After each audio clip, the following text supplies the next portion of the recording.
hello नमस्ते good afternoon म चाहिँ यहाँ फेसियल गर्दैछु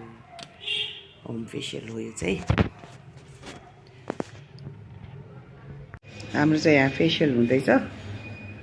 हाम्रो जानुका बहिनीले घरैमा आएर गरिदिन्छ सर्भिसहरू दिन्छ सबै कटिङ कलरिङ क्याराटिन स्मुथिङ मेकअप सबै गरिदिनुहुन्छ तपाईहरुले पनि कन्ट्याक्ट गर्नु होला म डिस्क्रिप्सनमा नम्बर राखिदिन्छु मैले नि गरेँ फेसियल हात यति राम्रो छ सफ्ट छ हात चाहिँ आइब्रो पनि गरेँ सो तपाईहरुलाई चाहिएमा म नम्बर राखिदिन्छु तपाईहरुले कल गर्न सक्नुहुनेछ आज चाहिँ हामी मासु पोलेर खाँदै छौं सेकुवा जाडोमा तातो सेकुवा भुजा मुलाको अचार गोलबेडाको अचार खाने छ कि विचार मुला अचार लिएको यहाँ सबैजना भुजा मुलाको अचार गोलबेडाको अचार खाएर कस्तो भयो सञ्जीव एकदम राम्रो एकदम YouTube Kanti Kali kitchen and Puja Moktan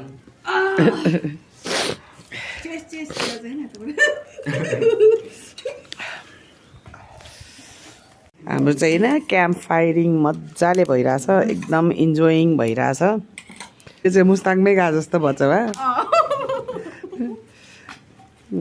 plus तोङबा पनि मुस्ताङमा गयो तमा खाना बस कपडा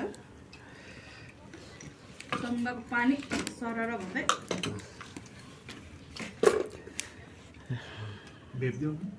भयो होला है सृजल हामीले होला सायद कोरोना पछि त हामीले खाएकै छैन है हाम्रो चाहिँ यो सबैभन्दा लास्ट कौसी हो पहिलोचोटि चढेँ मैले यो बनाएपछि भ्यू चाहिँ कस्तो राम्रो देखेछ यहाँबाट उयो धेरै उता नजा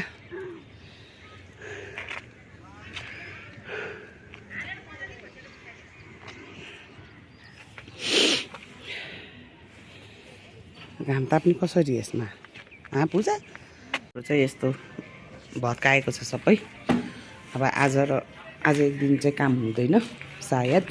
हिजो चाहिँ हामीले यहीँ बसेर मासु पोलेर खाएका थियौँ र यो वाल पनि भत्कायो हाम्रो चाहिँ हिजो अब यहाँ चाहिँ हामी वाल चाहिँ नराख्ने सिमेन्टको चाहिँ डिजाइनहरू बनाएर राख्ने भन्ने चाहिँ मेरो सोच छ अनि यो वाल पनि हामी भत्काएर यहाँ दुईवटा सानो भेन्टिलेसन खालको ऊ राख्ने के भन्छ नि झ्याल राख्ने यहाँ मेरो आउँछ किचन यहाँ आउँछ पार्दली यहाँ चाहिँ ओपन किचन अनि त्यहाँबाट किचन र लिभिङ रुम आउँछ यहाँनिर अनि छतमा चाहिँ हल्का हामी फल सिलिङ गर्ने धेरै हेभी होइन हल्का लाइट मात्रै राख्न मिल्ने गरेर सो डल्ली यहाँ बसिरहेछ लुगा यसरी सुकाउनु परिरहेछ दुईवटा यहाँ यसरी बसिरहेछ सो आज चाहिँ म चाहिँ यहाँ यसरी घाम तापेर बसिरहेको छु चिसो भएर तर घाम चाहिँ आएको छैन अलिकति यता बस्नु पर्यो घामै आएन छेक्यो त्यहाँ लुगाले अनि त्यहाँबाट यही हो यस्तै हो